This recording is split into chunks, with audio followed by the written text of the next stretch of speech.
अस्सलाम वालेकुम, आप देख रहे हैं अलग खबर। मैं हूं अली सरवर। पनामा से बड़े पेंडोरा पेपर्स, जिसमें 700 पाकिस्तानी की ऑफशोर कंपनियां बेनकाब हुई हैं, इसमें बड़े बड़े नाम शामिल हैं और 90 ममालिक की 330 ताकतवर शख्सियात के जो बैरून मुल्क असासे हैं उनके हवाले से ये तमाम तहकीकात हुई हैं और ये बड़े पैमाने पर हुआ है, जिसमें ये क्योंकि पानामा में 444 पाकिस्तानियों के नाम आए थे, जबकि इसमें पानामा से बड़े हैं ये पेंडोरा पेपर्स का पेंडोरा लीक्स कह लें, पेंडोरा बॉक्स खुल गया है और 700 से ज़ायद पाकिस्तानियों के नाम इसमें शामिल हैं, जिसमें चंद नाम मैं आपको बताऊं जो इस वक्त गवर्नमेंट में है। पहले उनके नाम मैं आपको बता दूं, 2 वफाकी वुज़रा हैं, शौकत तरीन, मोहम्मद सिलाही, इसके अलावा जी फैसल वाबड़ा साहब भी हैं, शर्जील इनाम मेमन, इसाक डार साहब का साहबजादे हैं, अली डार, खुसरो मुख्तार साहब जो वफाकी वजीर हैं उनका भाई, इसके अलावा ताजर, मीडिया मालकान और रिटायर्ड फौजी अफसरान भी शामिल हैं। बड़ी तादाद है।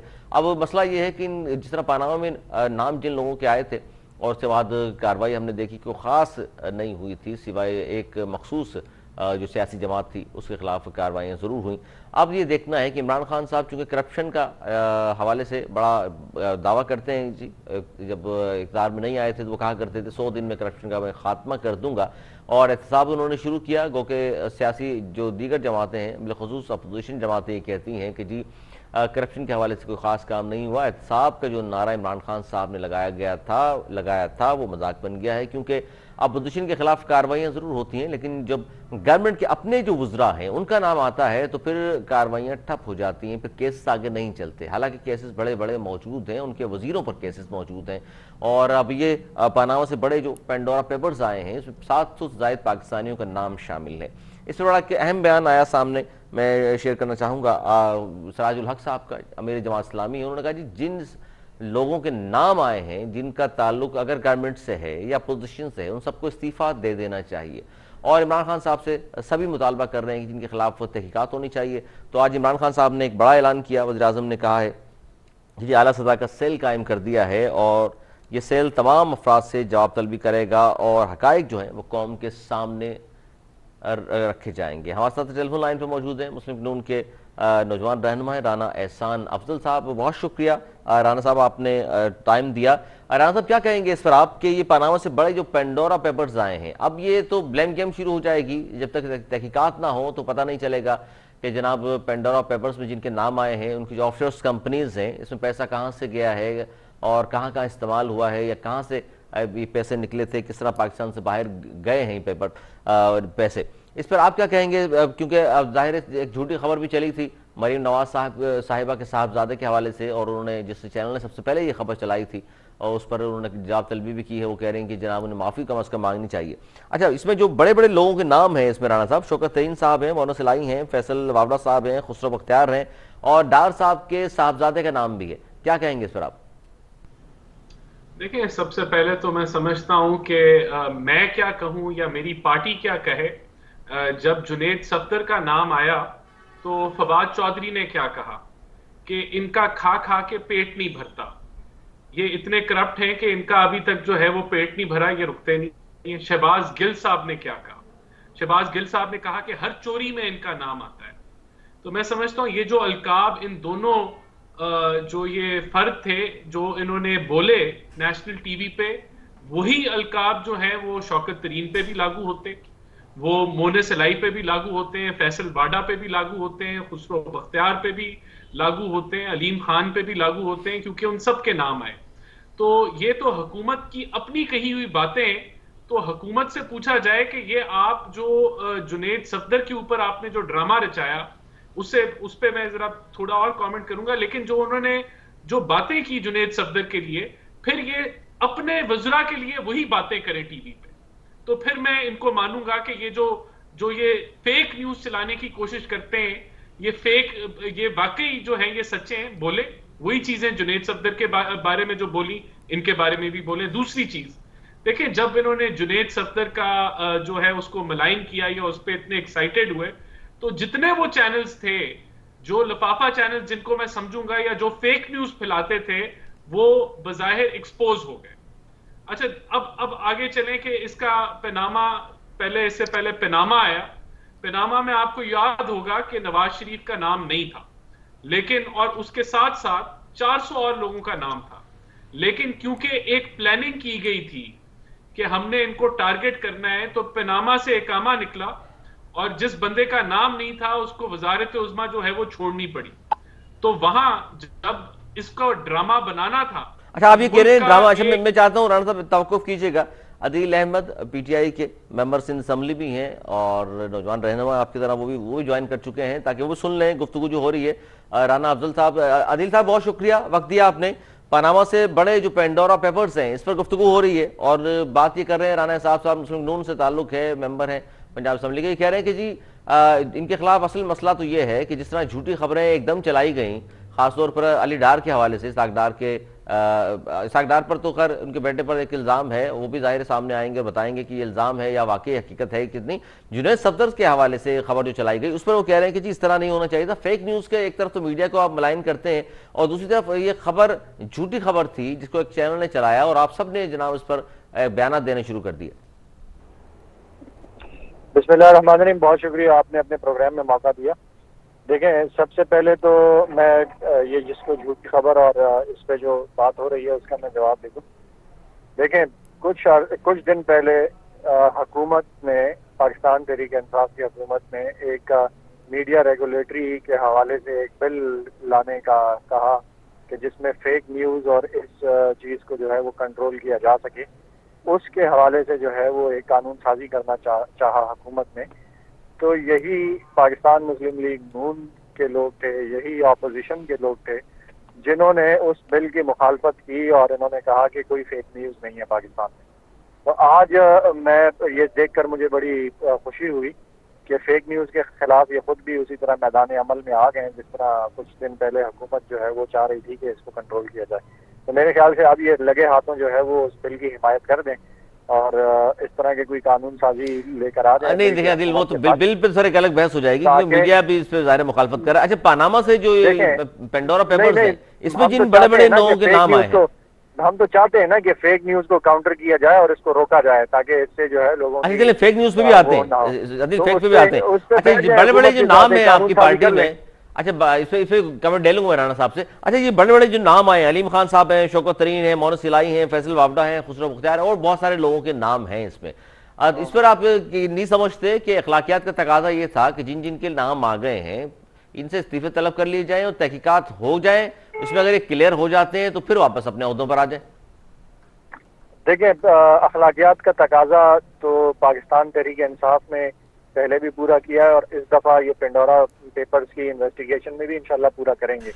जिस तरह से केपीके में जब खबरें आई कि सेनेट के अंदर वोटों वगैरह वोट बेचने में पाकिस्तान तहरीक इंसाफ की कोई लोग थे तो उनको 18-20 लोगों को निकाला गया। जब अलीम खान साहब सिटिंग मिनिस्टर थे पंजाब गवर्नमेंट के, उनके खिलाफ नैब की कार्रवाई शुरू हुई तो उन्होंने इस्तीफा दिया, जेल भुगती, नैब का सामना किया, अपना नाम क्लियर करवा के वापस आए। इसी तरह सिप्तैन खान वजीर जंगलात थे, उनके खिलाफ नैब की इंक्वायरी आई, उन्होंने इस्तीफा दिया, फेस किया सारा इंक्वायरी, उसके बाद जो है वो अपने आप को क्लियर करके आए। इसी तरीके से जो रिंग रोड का स्कैम था उसमें किसी मीडिया ने उसको नहीं उठाया, किसी अपोजिशन ने उसको नहीं उठाया। वजीर आजम ने अपनी इंटरनल इंक्वायरी के तहत जो नाम आए तो उनमें से जो है वो आप सबको पता है कि जुल्फी बुखारी साहब जो है वो उनको साइड पे कर दिया गया। इसी तरीके से जो शुगर इंक्वायरी कमीशन थी उसमें शरीफ खानदान की कार्रवाई अदिल यही है कि सिर्फ साइड में कर दें, उसमें जो है वो जरदारी खानदान की भी मिले बेतहाशा, लेकिन किसी एक ने अगर इखलाकी उसका मुजाहरा किया और किया तो वो वजीर आजम इमरान खान साहब ने किया कि जहांगीर तरीन साहब को बिल्कुल अपने से अलहदा किया और उनके खिलाफ वो इंक्वायरी अभी भी चल रही है। आज तक नून लीग ने कोई इस अखलाकी जुर्रत नहीं की। पूछे कि ये इतनी ज्यादा पूछ लेते हैं ये शुगर मिलें कहाँ से आई है, अखलाकी जुर्रत है या नहीं है?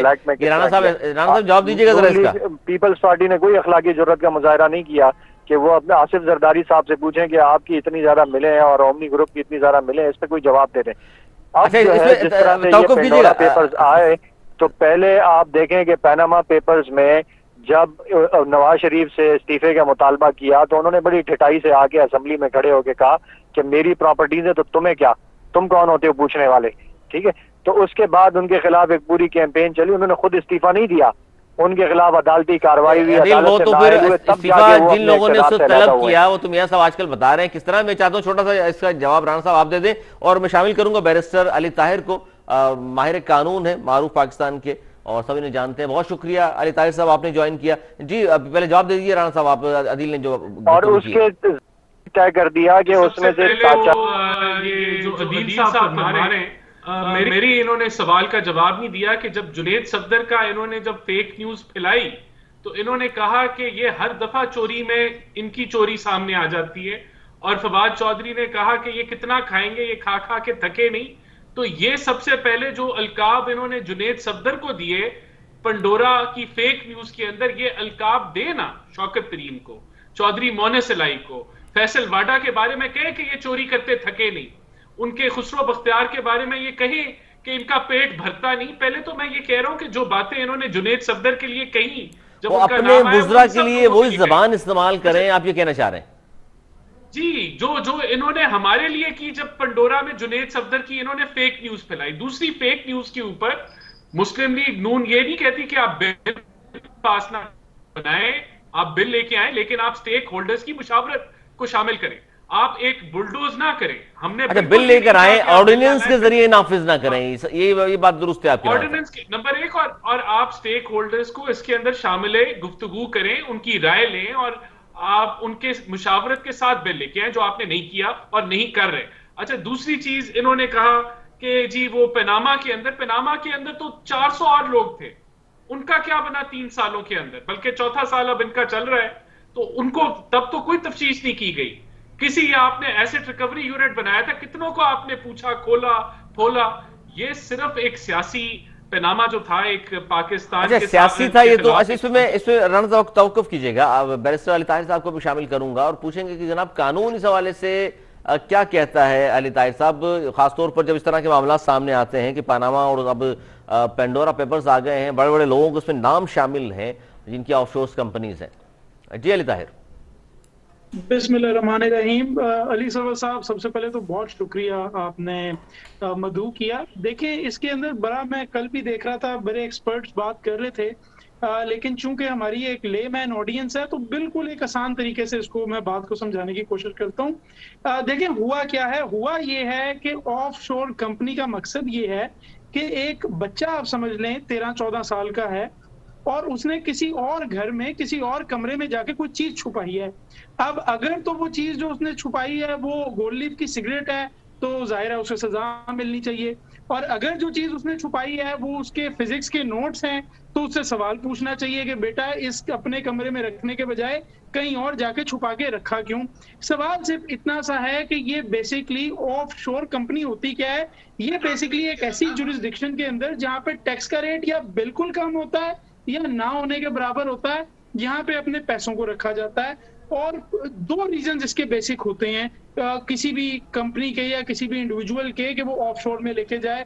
पहला रीजन ये होता है कि वो पैसा इल गॉटन होता है, यानी वो करप्शन का पैसा होता है, मर्डर का पैसा होता है, क्रिमिनल एक्टिविटी का पैसा होता है, एक्सटॉर्शन का पैसा होता है। तो जाहिर है आपने उसे छुपाना होता है कि कल को नैब या FIA या पुलिस, बेशक वो सिंध या पंजाब पुलिस हो, मेरे पीछे नहीं, लेकिन इस पे अली ताहिर, लेकिन इस पे ये कहा जाता है ना कि सियासतदान अगर डिक्लेयर कर देते हैं ऑफशोर कंपनी तो फिर तो कोई बात नहीं है, लेकिन अगर डिक्लेयर नहीं की, मैं बिल्कुल उसी के ऊपर आ रहा था। जी जी। अच्छा, दूसरा रीजन क्या होता है जी? दूसरा रीजन ये होता है कि मैं उसको इसलिए लेके जाता हूं कि पैसा तो मैंने ठीक साफ सुथरे तरीके से कमाया होता है, लेकिन मैं अपना टैक्स बचाना चाहता हूं, इस वजह से मैं उसको बाहर ले जाता हूं। अच्छा, अब इसके अंदर से इनोसेंट कौन निकलता है?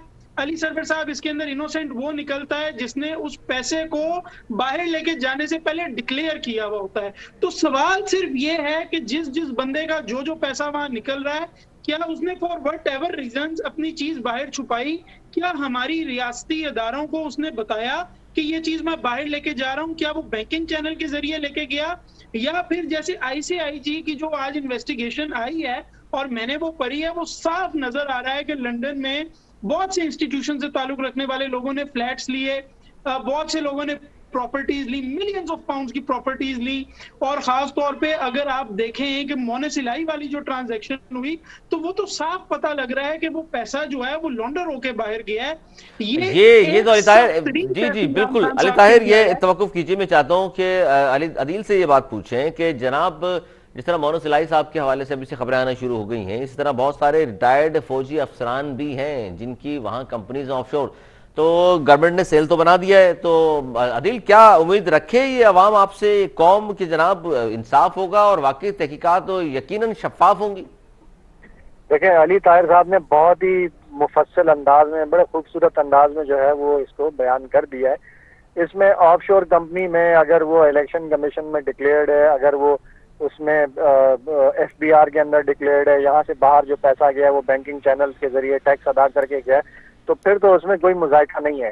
जिस तरह अलीम खान साहब ने डिक्लेयर किया हुआ है एफबीआर में भी, ईसीपी में भी, अब सिर्फ उसकी इन्वेस्टिगेशन ये होगी कि वो पैसा यहाँ से जब गया बाहर तो लीगल चैनल से गया नहीं गया, तो उसके लिए जो है वो जो वजीर आजम साहब ने सेल बनाए उससे अलीम खान साहब भी गुजरेंगे, उससे मोनस इलाही साहब भी गुजरेंगे, उससे फैसल वाडा भी गुजरेंगे, उससे वाडा साहब तो पहले भी नहीं गुजरे दिल, कहाँ उन्होंने ड्यूल नेशनल थे और बताया नहीं, एक दिन अदालत में पेश नहीं हुआ, आपको पता है फिर किस तरह उन्होंने इस्तीफा दिया और फिर किस तरह सेनेटर बन गए वो।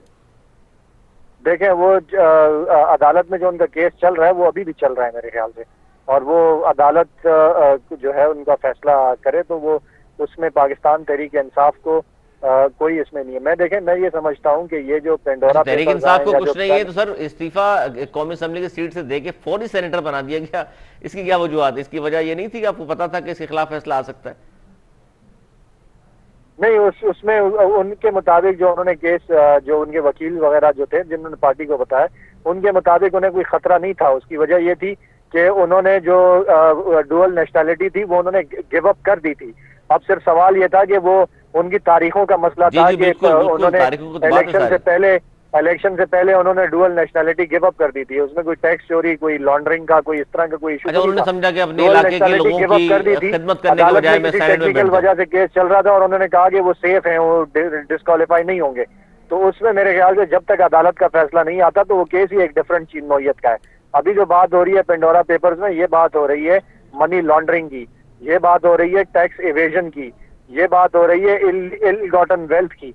तो इसके लिए वजीर आजम इमरान खान साहब ने बगैर किसी तवक्कुफ के एक हाई एम्पावर्ड इंस्पेक्शन कमीशन बना दिया। ये बहुत सी बात है, ये अदिल अच्छी बात कर रहे हैं। इमरान खान साहब ने फौरी तौर पे जो आला सतह का सेल कायम कर दिया है, इस पर मैं चाहता हूँ जी अदिल एक मिनट आपको कीजिए, मैं चाहता हूँ इस सेल जो कायम किया इमरान खान साहब ने, जाहिर साहब ने कहा जी बहुत सी बात है, इस पर क्या अपोजिशन भी ऐसा समझती है, उनको इंसाफ की उम्मीद है? राना साहब क्या कहेंगे आप जो बात कर रहे हैं हम कि आला सतह का जो सेल कायम कर दिया है, अब तहकीकात होंगी और हकायक कौम के सामने रखे जाएंगे? देखिए, अगर ये वाकई हकीकतन तहकीकात में इंटरेस्टेड हैं और ये एहतसाब करना चाहते हैं तो सबसे पहले तो सवाल ये उठता है कि जो 3 साल गुजर गए, बल्कि 4 साल पनामा को आए हुए गुजर गए और इनकी हुकूमत है पिछले 3 सालों से, क्या इन्होंने बाकी 400 लोगों के ऊपर कोई तहकीक की है? क्या पनामा के ऊपर किसी बंदे के ऊपर जो है कोई जो एसेट रिकवरी यूनिट जो पहले से बने हुए हैं, वो तो जो है शहजाद अकबर साहब अब चला रहे हैं ना जी, कब से 3 साल से चला रहे हैं, क्या उन्होंने किसी के ऊपर भी तहकीक की? तो जवाब है नहीं। अब मैं फिर से रिपीट करूंगा कि जब जुनेद सफदर की बात आई तो उसको चोर कहा और क्या कुछ नहीं कहा। वो अल्फाज इस्तेमाल करें आप खुसरो बख्तार के लिए अपनी जो पूरे देखें। होता यह है कि जब भी किसी भी माफिया की बात आती है, चाहे वो शुगर हो, आटा हो, दवाइयों का हो, तो इनके अपने दाएं बाएं से माफिया निकल आते हैं। और अभी पंडोरा बॉक्स में सारा काबीना इनकी सामने निकल आई। अब इन्होंने पहले तो ये टॉफी गोली दे दी कि अब हम जो है वो अब सेल बना दिया और सेल तहकीक करेगी। तो जब आपने 3 साल में सेम टू सेम 100% उसी नौयत का जब पनामा था, वहां तो आपने किसी तहकीकात नहीं हुई, तो फिर इसकी कैसे उम्मीद रखें? ये कहना चाह रहे हैं आज आप 3 साल बाद आप ये जब पंडोरा पेपर्स खुलाए तो लोगों को आप मुतमईन करने के लिए जो है वो आज आपने ये बातें शुरू कर दी। अच्छा अली ताहिर, मैं चाहूंगा राणा साहब एक पॉइंट, आप सिर्फ अज्यूम करें कि जुनेद सफदर का नाम अगर होता पंडोरा के अंदर तो ये क्या कुछ ना कहते और करते। मैं तो ये कह रहा हूं कि आपको लगता है फिर इंतकामी सियासत शुरू हो जाती? अली ताहिर क्या कहेंगे? फिर तो इसका मतलब है कि जिसकी भी ऑफशोर कंपनी है तो इसको सिर्फ ऑफशोर कंपनी सुनते ही चोर चोर की आवाजें ना लगाई जाएं या ना लगाना शुरू कर दें हम। जिस तरह एकदम जुनेद सफदर का नाम आया और सबने जनाब जिस तरह गारमेंट चार दौड़ी इसके ऊपर। आप क्या कहते हैं इस हवाले से? देखिए, मैं वंस अगेन दोबारा से इसको एक बड़ी छोटी एग्जांपल देके, मैं क्योंकि मुझे पता है कि ऑडियंस ले पर्सन है। देखिए, बात ये है कि अगर एक 13 साल का बच्चा है और उसके जेब से एक गोल्ड लीफ का पैकेट निकल आता है, तो माँ बाप ये तो पूछेंगे ना, ये तुम्हारे पास कहाँ से आया। वो फिर अब आगे उसने एक्सप्लेनेशन देनी है कि ये चाचू ने मेरी जेब में रखवा दिया था, या मेरे किसी दोस्त का है, या नीचे सड़क पे पड़ा हुआ मुझे मिला था तो मैंने मासूमियत से उठा लिया था, किसी को दूं। लेकिन ऑफशोर कंपनी खुद होना कल्पेबिलिटी की तरफ निशानदेही करता है। और पूरी दुनिया में जब भी ऑफशोर कंपनीज होती हैं तो पहला सवाल ये पूछा जाता है कि आखिर ये ऑफशोर कंपनी आपको बनाने की क्या जरूरत थी। क्योंकि जैसे मैंने आपको बताया, 90% ऑफ द केसेस के अंदर, ये एक रफ एस्टिमेट में आपको कह रहा हूं, ऑफशोर कंपनीज इस वजह से बनाई जाती हैं कि या तो क्रिमिनल एक्टिविटी का, करप्शन का पैसा छुपाया जाए, या फिर स्टेट टैक्सेशन से बचा जाए। तो जब जिसकी ऑफशोर कंपनी 90% कह रहे हैं अली आप, इसमें बहुत बड़ी तादाद है 90%। इसका मतलब है तो फिर तो ये 700 से ज्यादा पाकिस्तानी शामिल हैं, तो फिर तो बहुत बड़े बड़े नाम इसमें आते हैं, वो गवर्नमेंट में हो या अपोजिशन के हवाले से हो। जी बिल्कुल ऐसा ही है। और आप देखें कि बड़ी बड़ी अहम पोजीशंस पे लोग रह के गए हुए हैं, और ये इसको प्रॉपरली इसको इन्वेस्टिगेट करना इसलिए बड़ा जरूरी है क्योंकि आपको पता है हम तो वैसे ही एक बड़े गरीब मुल्क हैं। मिलियंस ऑफ रुपीज के लोग बाहर फ्लैट्स ले रहे हैं। मोनस इलाही साहब ने मिलियंस ऑफ रुपीज इन्वेस्ट कर दिए, और यहाँ पर हमारे यहाँ आपको पता है कि पॉवर्टी का क्या हाल है, इन्फ्लेशन का क्या हाल है। तो ऑफशोर कंपनी इन इटसेल्फ होना कल्पेबिलिटी की तरफ निशानदेही है। ऐसा नहीं है कि मैं बस ऑफशोर कंपनी किसी बड़े नेक मकसद के लिए बनाता हूँ। ऑफशोर कंपनीज का असल जो रीजन पीछे होता है वो यही होता है कि टैक्सेशन से बचा जाए या फिर क्रिमिनल एक्टिविटी से बचा जाए। वो पैसा जो आपने बाहर किसी कंपनी को, यानी देखिए ऑफशोर में होता क्या, आप एक लेयर करते हैं, एक बेनामीदारी होती है कि बजाय अपने नाम के मैं पैसा रखूं, मैं किसी जगह छुपा के पैसा रखूं और फिर उसके जरिए मैं डील करूं। अगर वो पैसा साफ सुथरा है, मैं उस पर टैक्स दे चुका हूं, तो क्यों ना मैं banking channel, let's say for example मैंने लंदन में फ्लैट लेना है, तो मेरा जो यूबीएल में या मेरा जो एमसीबी में अकाउंट है, मैं उसके जरिए पैसे भेज दूंगा। पैसे भेज के कन्वर्जन रेट लगेगा और मैं कहूंगा मैंने फ्लैट खरीद लिया। क्यों मैं ऐसे करूंगा कि ऑफशोर कंपनी बनाऊं वो पैसा? ठीक है, बिल्कुल सही कह रहे हैं अली ताहिर आप। राना साहब कमेंट कर दीजिए कि अब होगा क्या, क्योंकि जाहिर है आपकी पार्टी के कम लोगों के नाम हैं, लेकिन पीटीआई से ताल्लुक रखने वाले तो काफी सारे लोग शामिल हैं। तो अब आप ये जो इमरान खान साहब ने आपने खुद कहा कि पनामा के हवाले से तहकीकात नहीं हुई, तो जो सेल बना भी दिया है, तो आपको तो आपके जो बात की अभी आपने, उससे लगता नहीं है कि आपको इत्मीनान है इस बात पर कि खान साहब के अंडर में सब कुछ होगा और शफाफ तहकीकात होंगी। तो फिर क्या मुतालबा करेंगे आप, किससे करेंगे? सबसे बढ़कर तो ये देखिए, सबसे पहले मैं तो समझता हूं और हमारी पार्टी भी समझती है कि पनामा भी पाकिस्तान के खिलाफ एक साजिश थी, और जिस बंदे का नाम पनामा में नहीं था उसको वजारत उज़्मा से हटाया गया और फिर उसको जो अपनी पार्टी की सदारत से भी हटाया गया। तो तब भी पाकिस्तान एक चलते फिरते एक तरक्की की राह पे गामजन पाकिस्तान के साथ साजिश हुई। आज हमारी सिर्फ इतनी ही डिमांड है कि जो ये जुनेद सफदर के बारे में कह रहे थे, ये उसी हिसाब से, उसी नौयत से आगे बढ़े और अपने जो वुज़रा हैं उनके बारे में ये करे, जो इन्होंने कहा वही इनके बारे में कहें। और उसी तरह जिस तरह पनामा में वजीर आजम नवाज शरीफ को निकाला गया, उसी तरह इनके ऊपर भी जो है वो तहकीक करें। लेकिन होना क्या है, होना ये है कि जिस तरह हर चीज के ऊपर एहतसाब सिर्फ ऑपोजिशन का होता है, और अगर जेलों में जाते हैं तो वो ऑपोजिशन के रहनुमा जाते हैं। अगर चीनी स्कैंडल निकलता है तो उसके अंदर जो अपना असद उमर साहब हैं, जो एक्नेक के जो है सरबराह हैं, जो इजाजत देते हैं एक्सपोर्ट की, उनको कुछ नहीं कहा जाता। जो उस्मान बुजदार साहब हैं, जिनको याद ही नहीं है कि कब उन्होंने सब्सिडी दी, उनके ऊपर कोई तहकीक नहीं की जाती और ये झाड़ू फेर देते हैं कि वो जी हमने ये जहांगीर तरीन के ऊपर एहतसाब कर दिया। भाई उसके ऊपर कौन सा वो जेल में गया है, कौन सी चीनी सस्ती इंक्वायरी हो रही है? ठीक है, इस पे इंक्वायरी हो रही है। यही बात अदिल बार बार दोहरा रहे हैं कि जी इनके खिलाफ, सबके खिलाफ इंक्वायरियां हो रही हैं। जो इनके खिलाफ इंक्वायरियां हो रही है उसके अंदर डीजीपी तब्दील हो जाता है।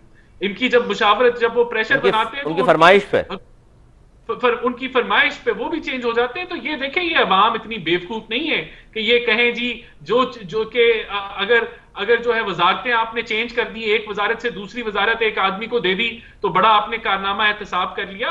ऑपोजिशन के खिलाफ जो आप कार्रवाई कर रहे हैं और जिस तरह उनको रगड़ा जाता है, जिस तरह पनामा में रगड़ा गया, या जिस तरह जुनेद सफदर का जब नाम आया, जिस तरह आपने गालियां दी और चोरी के इल्जामात लगाए, आप वही काम अपने ये अखलाकियात का वज़रा के लिए तकाजा ये करें। नहीं है। जैसे बिल्कुल। कमेंट कर दीजिए दिल जाते जाते कि जनाब ये क्या सूरत हाल है। इस पर तो जाहिर है ये बात बार बार वो कर रहे हैं कि जी उम्मीद तो नहीं है, इसमें शफाफ तहकीकात होंगे। लेकिन मेरा सवाल ये था पहले भी, वो थोड़ा सा दोहरा दूं इसमें, कि इसमें मीडिया मालकान के अलावा रिटायर्ड फौजी अफसरान भी हैं जिनके नाम हैं, तो क्या गवर्नमेंट इतनी मजबूत है कि उनसे बास पुरुष कर सकेगी?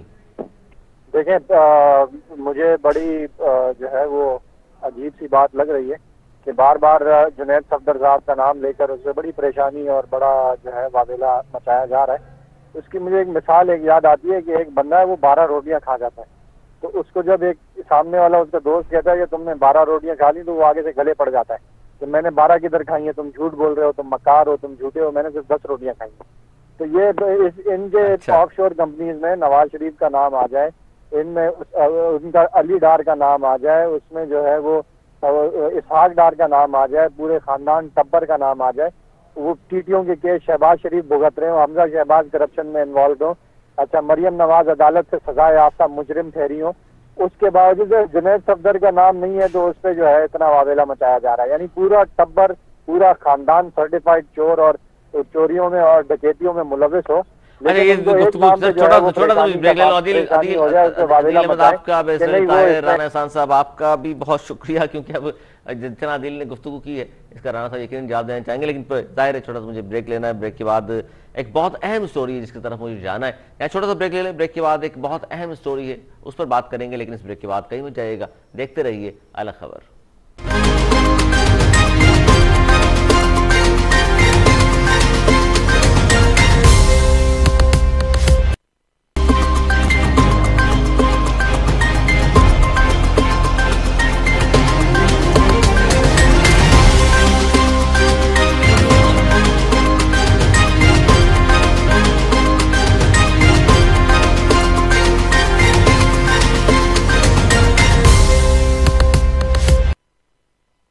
खुशामदीद। पनामा से बड़े पेंडोरा पेपर्स के साथ साथ एक और बड़ी खबर, वजीर दाखिला शेख रशीद अहमद का ये बयान आज मौजूद है हम सबके सामने, जिसमें उन्होंने कहा है कि टीटीपी से मुज़ाकरात मेरे नोटिस में नहीं है। ये बयान है वजीर दाखिला पाकिस्तान शेख रशीद अहमद साहब का, जो कह रहे हैं कि जी टीटीपी से मुज़ाकरात मेरे नोटिस में नहीं, तहरीक तालिबान पाकिस्तान से मुज़ाकरात का फैसला इमरान खान का है। और इससे पहले इमरान खान साहब कह चुके हैं जी टीटीपी से मुज़ाकरात अफगानिस्तान में हो रहे हैं और ये अफगान तालिबान ने इसमें मशावरत का किरदार अदा किया है, हमारी मदद की उनके टेबल पर लाने पर, वहाँ मुज़ाकरात हो रहे हैं। जबकि वज़ीर दाखिला कह रहे हैं कि जी मेरे नोटिस में ये चीज़ है ही नहीं। इससे पहले मैं बता दूं आपको नाज़रीन कि माजी में शिद्दत पसंद तंजीमों के साथ बाकायदा तहरीरी या गैर तहरीरी जो भी माहिदे किए गए वो तकरीबन तमाम नाकाम हुए हैं, वो सवात का अमन माहिदा हो या जनूबी वज़ीरिस्तान का। इस पर हम बात करें, हमारे साथ पाकिस्तान पीपुल्स पार्टी के सीनियर रहनुमा member national assembly Shahida Rahmani साहिबा मौजूद हैं। अस्सलाम वालेकुम शाहिदा रहमानी साहिबा। अस्सलाम वालेकुम। वालेकुम अस्सलाम। और lieutenant general retired Moinuddin Haider sahab भी, साबिक वज़ीर दाखिला, वो भी हमारे साथ टेलीफोन लाइन पर मौजूद हैं। और मैं बात कर रहा हूँ आज का इस बहुत बड़ी जो खबर थी, पनामा से बड़े पेंडोरा पेपर्स के अलावा शेख रशीद अहमद साहब का ये बयान हमारे सामने है कि जनाब टीटीपी से मुज़ाकरात मेरे नोटिस में ही नहीं है, ये इमरान खान का अपना फैसला है। जबकि वज़ीर आज़म कह चुके हैं वहाँ मुज़ाकरात अफगानिस्तान में टीटीपी वालों से हो रहे हैं।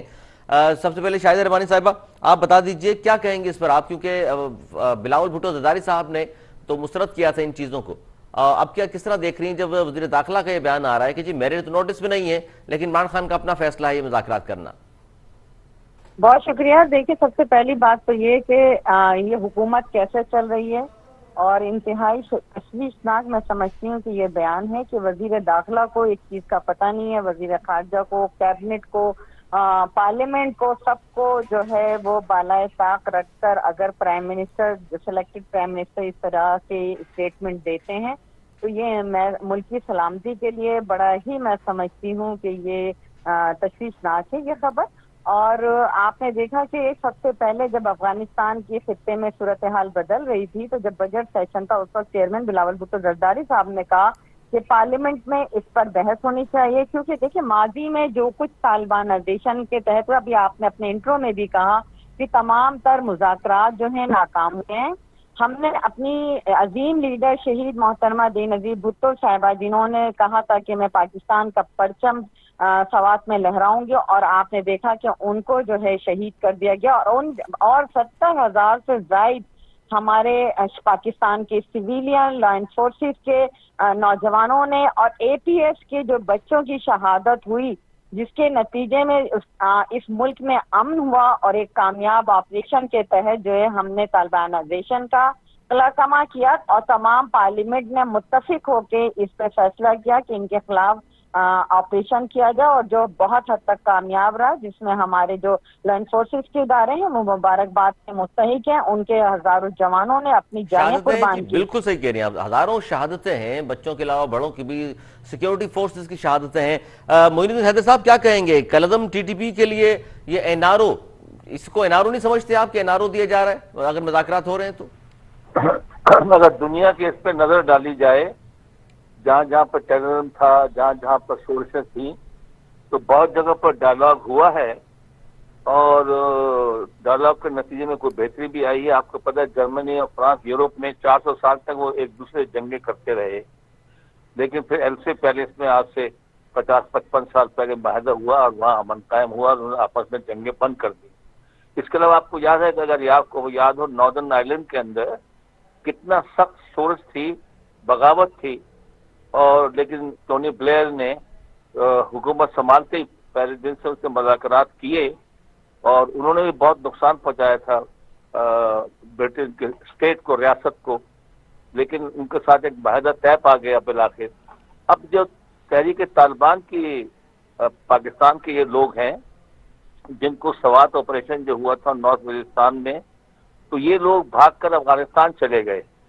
अफगानिस्तान में उन्होंने कैंप बना लिए और हत्थे चढ़ गए वो अफगान इंटेलिजेंस फोर्सेस के और रॉ के, और दूसरे जो पाकिस्तान के दुश्मन हैं वो उनको फंड करते थे, और वो आके पाकिस्तान में CPEC के खिलाफ, चाइनीज के खिलाफ और पाकिस्तान की जो स्टेट फोर्सेस हैं उनके खिलाफ अटैक करते थे। अब जब तालिबान की हुकूमत आई तो उस पर पाकिस्तान ने कहा कि आपने तो कहा है कि आपकी सरजमीन इस्तेमाल नहीं होगी आसपास के मुल्कों के लिए, और तो उसके ऊपर उन्होंने कहा कि ठीक है, हम जो है आप उनसे बातचीत करें, उनको जिस तरह हमने आम माफी दी है अपने दुश्मनों को अफगानिस्तान में, तो आप भी उनके साथ कोई बात तय कर लें। तो ये जो बातचीत है अभी अफगानिस्तान की हद तक वही लोग मेरे ख्याल में कर रहे हैं, पाकिस्तान के लोग भी शायद कुछ उनके साथ कंसल्टेशन कर रहे हैं। अच्छा सर, इसमें जो बात कर रहे हैं आप जनरल साहब, इसमें एक अहम बात यह है कि इससे पहले बाकायदा तौर पर तहरीरी या गैर तहरीरी जितने भी माहिदे हुए हैं वो सब नाकाम हो गए। उसकी सर एक 2008 में जाहिर सवात के हवाले से माहिदा मौजूद है, जनूबी वजीरिस्तान के लिए माहिदा किया गया था। तो सर लेकिन ये भी तो देखिए आपके, हम इनसे पहले माहिदे करके देख चुके हैं, इन्होंने उस माहिदों पर पूरे नहीं उतरे ये, उसके बावजूद फिर हम आज 7वीं सर 6वीं या 7वीं 8वीं ताकत पाकिस्तान मुट्ठी भर दहशत गर्दों के सामने अतावला क्यों हो रहा है माहिदे करने के लिए, मुज़ाकरात करने के लिए?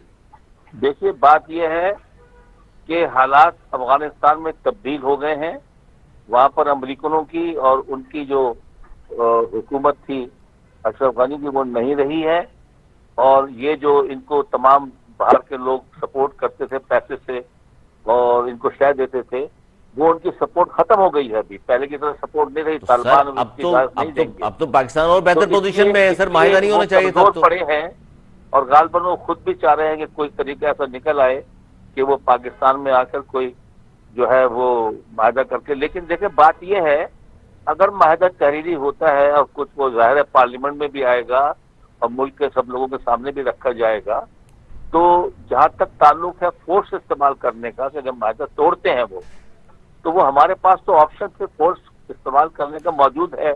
वो हम गिव अप तो नहीं कर रहे हैं। नहीं गिव अप नहीं कर रहे, लेकिन सर 2008 वाला जो माहिदा तो उस पर पूरे नहीं उतरे थे ना सर। वो तो नहीं उतरेंगे तो फिर जाहिर है पाकिस्तान की आर्म फोर्सेज उनके खिलाफ एक्शन करेंगे। टोटल तादाद देख लीजिए, अक़वाम मुत्तहिदा ने जो रिपोर्ट जारी की है उसके मुताबिक 6 से 6.5 हजार तादाद है TTP वालों की। उसके सामने एक एटमी कुव्वत मुल्क है, वो जनाब मुज़ाकरात के लिए उतावला हो रहा है किस तरह NRO उनको दे दें और उनको हम आईने पाकिस्तान को तस्लीम कर लें और दोबारा हम शामिल कर लें उनको। देखिए अगर वो ऐसी शर्तें पेश करते हैं कि हम भी अपना जो हमारा पुराना फाटा है कि वहां पर अफगानिस्तान की तर्ज हुकूमत बनाएंगे, जाहिर है पाकिस्तान इसको कबूल नहीं करेगा। इनको पाकिस्तान के कॉन्स्टिट्यूशन को मानना होगा, पाकिस्तान के कानून और रियासत के तमाम जो हमारे हैं कवानीन उनको तस्लीम करना पड़ेगा। नहीं तो हमारे पास फोर्स इस्तेमाल करने का ऑप्शन तो मौजूद है फिर भी।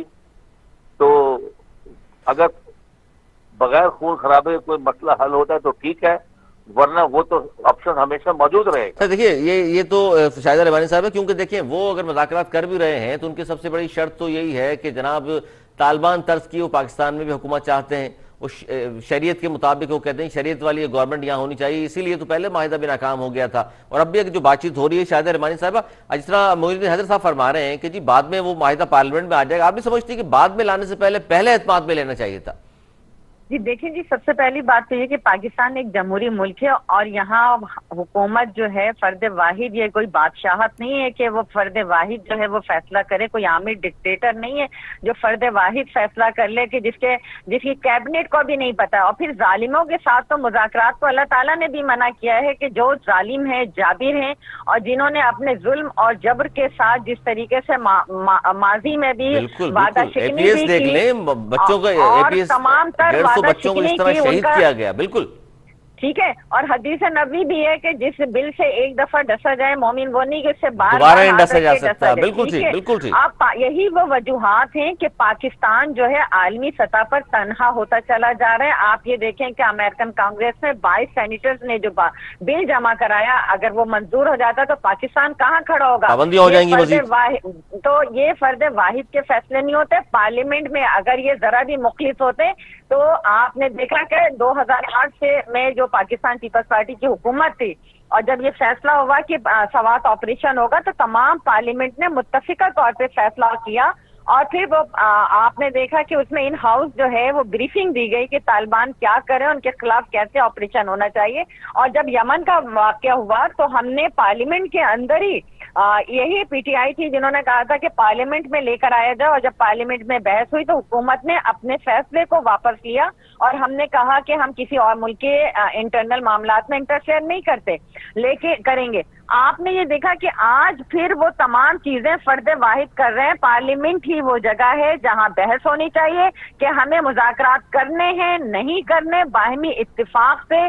सेनेट है, नेशनल असेंबली है, सूबाई असेंबलीज है, उनके जब तक फैसले नहीं आते तो किस तरीके से आप फर्द वाहिद से। और दूसरी बात ये बिल्कुल ये डिक्टेटरशिप है। मोइनुद्दीन हैदर साहब, आप तो जाहिर है सर क्या कहेंगे, एक तो आप ये बता दीजिए कि जमहूरी हुकूमतों के हक में है ना सर आप? अभी बात हो रही है इस्लाम की, तो रसूल सल्लल्लाहु अलैहि वसल्लम सुलह हदीबिया भी की थी और फतेह मक्का के मौके पर अपने बदतरीन दुश्मन जो थे उनको आम माफी का ऐलान किया था, जिसके बाद वहाँ अमन कायम हुआ और खून खराबे से बच गए। सर कुरान ने फिर आंख के बदले आंख, दांत के बदले दांत भी तो कहा है। जी वो तो कहा है, लेकिन मैं ये बात कह रहा हूँ कि जब कोई जो इनकी टर्म कंडीशन सामने आएंगी कि वो क्या चाहते हैं, तालिबान और पाकिस्तान उनसे क्या कह रहा है, ये मुझे पूरी उम्मीद है कि ये जाहिर है कि पार्लियामेंट में इस मसले को लाना होगा, वहाँ डिस्कशन करना होगा। अच्छा मजबूरी में, अच्छा लेकिन इसमें पार्लियामेंट का माहौल बना हुआ है, अच्छा वहाँ तो क्या कोई अच्छा काम करे हुकूमत या हो तो अपोजिशन बड़ा अपोजिशन हर चीज को वो शूट डाउन करती है। हैरत इस बात पर हो रही है मोइनुद्दीन हैदर साहब कि एक तरफ तो आप कलदम टीटीपी से मुज़ाकरात कर सकते हैं लेकिन अपोजिशन से मुज़ाकरात नहीं हो सकते, आप बात करने को तैयार नहीं है। और उनके साथ भी बात करनी चाहिए, उनके साथ भी पार्लियामेंट में उनको वक़्त देनी चाहिए, उनको इज्जत देनी चाहिए और पार्लियामेंट के फोरम पर ओपन डिबेट तमाम अहम इश्यूज पर होनी चाहिए और हुकूमत को इस सिलसिले में पहल करनी चाहिए। बिल्कुल सही। अच्छा इसमें सर आप होना चाहिए। सर आप बहुत अहम पोस्टों पर रहे हैं, वज़ीर दाखिला पाकिस्तान भी रहे हैं आप। सर ये हो सकता है कि वज़ीर दाखिला को एतमाद में ना लिया जाए और इस तरह के बड़ा फैसले हो जाए, मुज़ाकरात हो रहे हैं और वज़ीर दाखिला साहब फरमा रहे हैं कि जी मेरे नोटिस में नहीं है? देखिए पाकिस्तान ने जब उनसे कहा तालिबान से कि आपकी सरजमीन के से तवातर से हमले हो रहे हैं सीपैक के खिलाफ और पाकिस्तान की रियासत के खिलाफ, तो आप इनको रोकें। उन्होंने कहा ठीक है हम तो रोकते हैं, लेकिन आप भी इनके साथ कोई मुज़ाकरात करें, हम तो उनको समझाते हैं बताते हैं। तो ये फिलहाल तो तालिबान उनके साथ कोई बातचीत कर रहे हैं, जब कोई चीज सामने आएगी क्या हम कैसे वो जरूर पार्लियामेंट में लाना चाहिए और लाएंगे मेरे ख्याल। सर दोनों टीटीपी पाकिस्तान और अफगानिस्तान एक ही सिक्के के दो रुख हैं, ब्रांच है टीटीपी सर पाकिस्तान में ये जो तहरीक तालिबान कलदम जिन्हें हम कह रहे हैं, वो चाहें तो रुकवा सकते हैं, लेकिन सर ये तो ब्लैकमेलिंग करने वाली बात है ना पाकिस्तान के साथ। नहीं नहीं नहीं नहीं नहीं, नहीं मेरे ख्याल से ऐसी बात नहीं है। तालिबान जो है वो पाकिस्तान को उन्होंने मुल्ला उमर के ज़माने में नुकसान कोई असर नहीं पहुंचाया था कि पाकिस्तान के खिलाफ कोई एक्शन करें, और अभी भी वो नहीं करेंगे, और वो उनका साथ नहीं देंगे अपना तहरीक तालिबान पाकिस्तान का। सरजमीन तो इस्तेमाल हो रही है सर, 6-6.5 तादाद है जो वहां मौजूद है कलदम टीटीपी वालों की। अच्छा, उसके बावजूद भी सर आपने इसका जवाब नहीं दिया सर, क्या ऐसा हो सकता है कि वज़ीर दाखिला को इल्म में लाए बगैर इस तरह के मुज़ाकरात होते हो? देखिए, ये तो उन्होंने एक इंटरव्यू तुर्की वालों के जर्नलिस्ट को दिया और कहा कि तालिबान जो है वहाँ वो कोई उनके साथ मुज़ाकरात कर रहे हैं कि अगर कोई इसका तरीका, कोई अमन का तरीका निकल आए बगैर खून खराबे के, तो वो अभी तक तो इनिशियल स्टेज में है। उसकी क्या शक्ल सूरत होगी, वो जब कोई शक्ल सूरत इख्तियार करेगा तो जरूर पार्लियामेंट में लाना चाहिए और लाया जाएगा। ठीक है। अच्छा, शाहिदा रहमानी साहिबा, आपको याद होगा कि इमरान खान साहब भी थे जो कहा करते थे कि जी कलदम तहरीक तालिबान पाकिस्तान का दफ्तर खुलवा दिया जाए पेशावर में, और तालिबान खान भी ने कहा जाता था। और आज भी जिस तरह ये तावले हो रहे हैं टीटीपी से माहिदा करने के लिए, मुज़ाकरात करने के लिए, मुज़ाकरात तो हो भी रहे हैं लेकिन वज़ीर दाखिला को पता नहीं, इस पर आप क्या कहेंगी? देखिए, यही नहीं बल्कि तालिबान ने जब मुज़ाकरात की बात की थी तो उनको अपना जो है नुमाइंदा मुकर्रर किया था। बिल्कुल बिल्कुल, ठीक है। और ये जो सिलेक्टेड प्राइम मिनिस्टर साहब हैं, पार्लियामेंट के बजाय गैर मुल्की टीवी चैनल पर पाकिस्तान की पॉलिसी बयान कर रहे हैं। क्या प्राइम मिनिस्टर को पार्लियामेंट में आकर पॉलिसी देनी चाहिए या गैर मुल्की चैनल को देनी चाहिए? और फिर जब तालिबान के नुमाइंदे हैं, वो तालिबानाइजेशन माइंड है, आपने इस पे नहीं देखा कि शहरयार अफरीदी साहब जब अमेरिका जाते हैं अभी इतने अहम सेशन के अंदर, एक तो वो फर्स्ट टाइम गए, उनको भेजा गया कि वो जिन्हें कोई तजुर्बा ही नहीं था किसी किस्म का, उसके बाद उनको एयरपोर्ट पे रोका जाता है, किस तरह कौंसल खाना वहां जाके मुदाखलत करके उनको निकाल के लाता है, फिर वो वहाँ वीडियोस बना के दिखा रहे हैं कि अमेरिका सोसाइटी क्या है। अच्छा, फिर वो वहाँ पे किस तरह हाफ स्लीव्स पहनकर एक शर्ट पहन के वहाँ जाते हैं। क्या ये पाकिस्तान का वकार मजरून नहीं हो रहा आलमी सतह पे? बिल्कुल हो रहा है। अच्छा, इस पर बिल्कुल सही कह रही हैं शाहिद रहमानी, तो इस पर आप क्या कहेंगी? मोइनुद्दीन हैदर साहब तो कह रहे हैं जी बड़े बड़े मुल्कों में मुज़ाकरात होते हैं, आखिर फैसला टेबल टॉक के जरिए होता है, लेकिन हम ये कह रहे हैं कि मुट्ठी भर दहशतगर्द जिन्होंने हजारों सिक्योरिटी फोर्सेस के जवानों को शहीद किया, हमारे बच्चों को शहीद किया है, खुदकुश हमले वो करते रहे, क्या आपकी पार्टी या बहैसियत एक सियासी कारकुन आप समझती हैं कि इनसे मुज़ाकरात होने चाहिए? और ये भी जहन में रहे कि हम 6वीं या 7वीं 8वीं कुव्वत हैं और मुज़ाकरात कर रहे हैं उन 5-6 हज़ार लोगों से जो दहशतगर्दी कर रहे हैं पाकिस्तान में। देखिए जी, हमारे पास दुनिया की बेहतरीन आर्मी है, हमारे पास दुनिया की बेहतरीन इंटेलिजेंस इदारे हैं, और हम क्या मजबूरी है कि हम उनके साथ मुज़ाकरात के लिए पीछे चले जा रहे हैं, जब हमने इन मुट्ठी भर दहशत गर्दों का कला कमा कर दिया अपने मुल्क में। वो एक आपको याद होगा कि 2002 से 2008 तक जो आग और खून की होली खेली गई, रोजाना एक बम, खुद का ही बम ब्लास्ट 2-3 जगह पे होते थे और हमारे सैकड़ों लोग जो है वो शहीद हुआ करते थे। मोइन हैदर साहब को क्या पता, हमने लाश उठाई ना, हमने एक अपने अजीम लीडर को खोया है, हमने उनकी लाशें खोई, तो हमें अपने हक से जो है फोर्स इस्तेमाल करने का उससे दस्तबरदार नहीं हो रहा। अगर उनकी ऐसी शर्तें हुई जो मानने वाली न हुई तो वो ऑप्शन हमेशा मौजूद है, हमेशा के उनके खिलाफ एक्शन किया जाए और मजबूत एक्शन किया जाए। बहुत शुक्रिया retired general lieutenant general Moinuddin Haider sahab. Shahida Rahmani साहिबा, आपका बहुत शुक्रिया। बहुत हसास मौजू कलदम टीटीपी के लिए, एनआरओ के लिए क्यों वज़ीर आज़म में उतावले हो रहे हैं, मुज़ाकरात कर रहे हैं, जबकि अपोजिशन से, हिज़्ब इख्तिलाफ से बात करने को भी तैयार नहीं है हुकूमत, जबकि अफगानिस्तान में मुज़ाकरात हो रहे हैं। और ये भी हमें बताया गया एक गैर मुल्की टीवी को इंटरव्यू देते हुए वज़ीर आज़म साहब ने, जबकि वज़ीर दाखिला शेख रशीद साहब को गालिबन एतमाद में शायद नहीं लिया है, क्योंकि उन्होंने कहा कि मेरे नोटिस में नहीं है। अब मसला ये है कि मोइनुद्दीन हैदर साहब तो इस हक में हैं कि मुज़ाकरात तो होने चाहिए, हल यही है, जबकि जमहूरी नुमाइंदे जो हैं बिलखुसूस पाकिस्तान पीपल्स पार्टी का ये मौक़िफ़ सामने आया है कि जनाब मुज़ाकरात से पहले पार्लियामेंट को एतमाद में लें, लवाहिकीन और मुतासरीन को भी एतमाद में लिया जाना चाहिए। पाकिस्तान एटमी कुव्वत है और एटमी कुव्वत इन चंद मुट्ठी भर दहशत गर्दों के सामने इस तरह घुटने नहीं टेक सकते। तो मुज़ाकरात के हक में कुछ लोग हैं और ज़्यादातर जो जमहूरी पसंद लोग हैं, जमहूरियत पसंद लोग हैं, जिस तरह शाहिदा रहमानी साहब बात कर रही थी, वो इसमें हक में नहीं है, ना इस तरीक़ेकार के वो हक में है। आज तक के लिए इतना ही। अगले प्रोग्राम तक के लिए अली सरवर और मेरी टीम को दीजिए इजाज़त। मौलाना निगहबान।